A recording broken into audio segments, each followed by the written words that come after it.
So if you were at Jeff Walker's LaunchCon event, you know how amazing it was.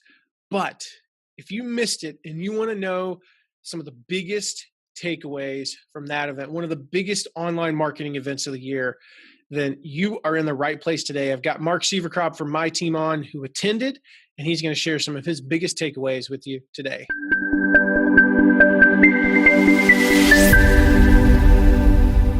So as I mentioned at the beginning, Mark attended LaunchCon, Jeff Walker's event, a few weeks ago. I was supposed to attend, but as you found out in episode 147, I was actually speaking at one of my Living Legends events, Dan Kennedy's Info Summit. So I could not make it. Looking forward to next year, though. But Mark has a lot to share. And as a matter of fact, this is kind of like our team recap of the event. I have not heard any of this stuff yet. Actually, I think I've heard one of them. I think you shared one of them like via text. But I haven't heard most of this stuff. So I'm going to just be like listening in with you. Yeah. Interject some commentary. But Mark, tell us about first of all, how was the event? Just kind of like what was the overall vibe and feeling, and I don't know, just take us through, compress that whole 3-day awesome experience in 2 minutes now. Sure. Yeah, easily. Before you do that, since you don't know what's going to happen, this may be the last time that we do this, depending on what comes out. You might say, never again. We're not doing this without me knowing what you're going to say. But I mean, the event was, I say this, but a lot of people haven't been the one, but it was very Jeff Walker-esque for obvious reasons.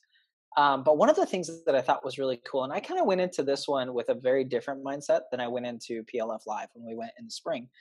And part of that was because, you and I had talked several times about, we've talked about doing live events. We've talked about, the possibility of that happening at some point. And so I kind of went into it with that mindset of, I'm going to watch not only the presenters and what's happening on stage, I'm going to watch everything. I'm going to pay attention to everything that's happening. One of the coolest things, and I'll get into this more when we get into my main takeaways, but one of the coolest things as far as setting up the event was when you walked into the room, over on the right-hand side of the stage, there was a roped off, velvet roped off area with a pedestal of some sort with a cover over it. I haven't told you about this, have I? A cover over it. Can you tell by the quizzical look upon my face that you have not told me this? Good. And a security type looking person standing in front of it. Literally the entire conference. And this guy was in a dark suit, a dark tie. Talking into his cuff periodically. He never moved. That's the thing. He was gone during breaks.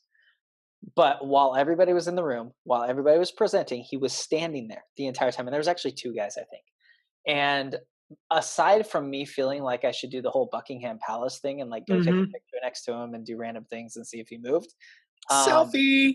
I looked at that and it was funny. I was there with, I was sitting the first session, I was sitting with Jen and Isabella from Ziegler, and they didn't notice it at first. And halfway through the first session, Jen's like, what is that over there? And I'm like, oh yeah, I saw that the moment I walked in. I go, that will come into play later on. And I knew it had something to do. I felt like it had something to do with a sales pitch coming later on, and I'll share more about what it had to do. But it set the stage. So wait, let me get this right. It wasn't what I think it was about. I don't know. You know what I'm thinking it was about. I can't say it though. This is awkward. A certain type of sandwich that has bacon and turkey and ham. What a caveman would use to beat. I'm basically giving this away. Yeah. It did have to do with that, didn't it? Yes. Oh, okay, cool. So, we'll talk about it. Well, I'll share more, but it kind of set the stage that something exciting was going to happen. And I think that's one of the cool things about LaunchCon was there was that anticipation from the beginning. It's what is that? You'd always look over and see him and just wonder what was going on. But one of the things that, the other cool thing was this is different than PLF in that it's not just Jeff Walker presenting. He does the beginning, he does the night, but it's a lot of his Plat Plus members. It's a lot of, Launch Club members. And Plat Plus, for those of you who don't know, Plat Plus is Jeff Walker's Platinum Plus group. It is his high-end mastermind. Yeah. Get together a few times a year. They do virtual meetings and whatnot. So just, it's people that you've heard of are in the group. So just in case you're wondering. So that was, and so that was cool. And I will say it was a different feel than PLF Live. And the simple reason was, and I think I told you this, PLF Live is only PLF owners. It's people that have It's the purchased Kool-Aid product drinkers. launch Absolutely. for. It's the people that are Jeff Walker fanboys. They know Jeff. They've seen Jeff on video for hours, or at least they've purchased the course and intend to go through it. LaunchCon is not. Anybody can sign up. So literally the first session, I sat next to a guy that lived in Dallas. He lived like 11 minutes away, he said. And he said, oh, I saw it was coming. It seemed like it'd be kind of cool. So I figured I'd come and check it out. And so because of that, it was a very different feel. Not bad or good necessarily, but I mean, you remember PLF. PLF, it was like when they played Seven Nation Army and we were starting back from a session, like everybody's jumping up and down, high-fiving each other, then, yelling. You got Jeff on the one leg doing. Yeah, Jeff on the one leg, which we'll talk. Let me remind me, and I'll tell you about Erico. How Jeff Walker dances right there, isn't it? I will tell you about Erico here in a second. Yes, it is. Good? That was pretty good. So for those of you who will be listening to this, because we are doing video and audio on this one, so we can do the kill two birds with one stone repurposed content.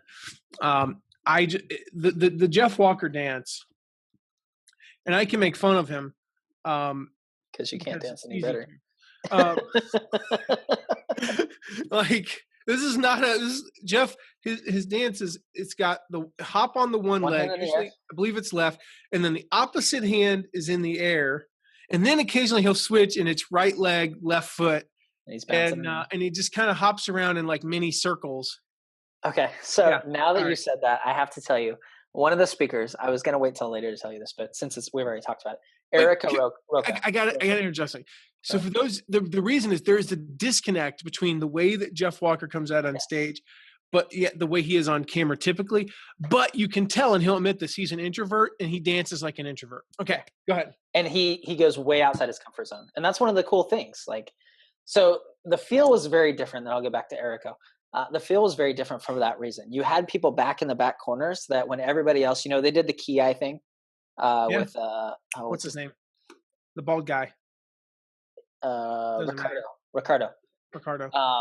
They were doing key eye and Jeff would say key and everybody else would say I and jump up. Well, the people in the back corner wouldn't do it, like the back corners, which was weird because at PLF it was like everybody did it. Like it was this whole huge atmosphere. And I did notice a different feel, a different atmosphere because of that, but it didn't take away. It wasn't like, oh my gosh, this is a terrible event. That's not what I'm saying at all. It was just different. It was a different crowd. There was a lot of people that had never heard of Jeff Walker or had barely heard of him or had a friend that said, hey, weird. I mean, I guess that's actually a good thing for Jeff. Yeah. Like, I would want to have an event where people who'd never heard of me paid me lots of money to come. Yeah. Yet it's kind of like that is because we consider live event attendance as like the pinnacle. Mm-hmm. Because yes, I know the guy sitting next to you lived down the street and it was the equivalent of me going to Starbucks. Right. But some number of people, like traveled some distance, they're paying for a hotel, they're taking time out of something. Mm-hmm. Whereas, purchasing a course, like I can go through this course in 1 hour a week and finish it in, 3 months. Live event, like you're there all day for 3 days. That's an interesting thing. I'm kind of fascinated by that, actually. Yeah. And it was cool because, I looked at it and I don't think Jeff necessarily intends for this to happen, but I could see as I'm sitting there thinking about this guy that I sat next to that didn't know anything about Jeff. And I'm like, every speaker's throwing around words like launch and PLC and, all these things. And it's like, how many of these people are going to sit there and say, well, crap, I got to buy PLF now. What the heck is all this stuff? Like, how does this work? I mean, it's going to drive sales. I don't think that's why he does it necessarily. I think it's just he's speaking to his audience and he's speaking to his tribe, and everybody else is just going to get drug along. So, anyways, back to Jeff dancing for a second. Erico Roja, I think that's how he says it in Portuguese. He is the guy in Brazil, yeah, that has franchised PLF. Like he teaches PLF in Brazil under a license from Jeff Walker. Well, he gets up on stage and he's talking about how that happened. He's like, people always ask me, Erico, how did you get Jeff to do this? And he goes, I asked Jeff and Jeff told me no. And he's like, so I felt like I got to channel my inner Jeff. I got to be more like Jeff. He's like, so I took my wife out to dinner and we were sitting there and my wife's like, what do you want to eat? Do you want this to eat? And I looked at her and I went, awesome. because that's what Jeff does. Like Jeff puts his hands together like this and he says, awesome. And he's like, it would be awesome sauce. And he's like, then afterwards, my wife and I went out to the club and we were dancing and I started dancing like Jeff, like this. And he starts doing it like on stage in front of everybody. And it was hilarious because he's like, and he's sprinkling throughout. Like the other thing I noticed at this event is it's all the Plat Plus guys and gals, not just guys, and you can tell they're a really tight knit group because they're harassing each other the whole time. Like Erico's making comments about how Stu McLaren got downgraded to a panel because he didn't do as well last year. And he's like, yeah, and then there's these people that didn't get to speak at all because they messed up. And then there's me, who I get to speak this year because I did something right or whatever. And so it was fun to watch their interactions back and forth. And, every once in a while, Stu would yell from the audience, because all the Plat Plus people, like, they're just sitting in the audience. Like, I was sitting like 2 rows from Stu, and I'm like, hey, there's Stu McLaren. That's cool. And so it was cool to see. And I think that's part of, the whole live event thing is, obviously it's a way for Jeff to kind of, ascend customers. And so to be able to see that interaction he has with Plat Plus members and the interaction he had with some Launch Club members was really cool. And I think that's part of the experience. But I mean, I don't know. I think the entire event was awesome just because you got so many different perspectives. And there was a lot of, some of it was next level. Some of it, I don't know if it was really next level, but it was really good information. And it was from different perspectives. For example, Susan Garrett, who is featured prominently in Jeff's book. She's a dog trainer. She does dog agility training, and has made, millions of dollars without affiliates, by the way. Did you know that? Her launches are millions of dollars without affiliates. Yeah. So massive Imagine launches. what they could be. I know, right? So, her, for example, she talked about what she called a live launch, and she went through what this means and how to do it. And on the surface, I look at it and it's like, Jeff Walker's very big on follow the process, and we have, we have a mutual friend who has flat out said that follow the process, like follow PLF. If you want to be successful, do PLF to the T. And Susan Garrett gets up on stage, on Jeff's stage, and says, this is what I did. And this is why I did it. And it's complete, like the foundation is still PLF. She still has, 3 videos, everything else. But the way she put it together was totally different. And that was one of the things that I noticed. And this isn't one of my takeaways necessarily, but I thought it was cool because you had all these different perspectives. Susan Garrett's very much a shoot from the hip, very little preparation type person. That's just the way she is. And so this live launch adapted to her style. But I thought it was cool because it's like you have Jeff who's comfortable enough in what he teaches to be willing to let Susan walk up on stage and say, here's what I did that's completely different from what Jeff says. And Jeff's cool with it. And Jeff, awesome.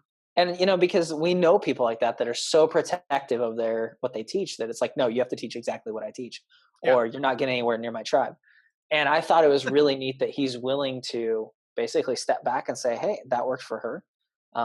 There's a lot of other people to work for. And basically the premise was she went from an idea to a launch within like 20 days.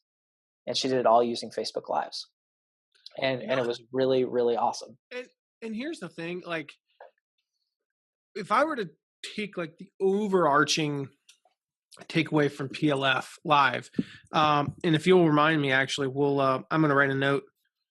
We're going to link on the show notes, which I believe this will be episode something or another. If you it'll be between this number and this number. If you go to mattmcwilliams.com and you look up, LaunchCon, this will pop up first. It will be that number. Yes.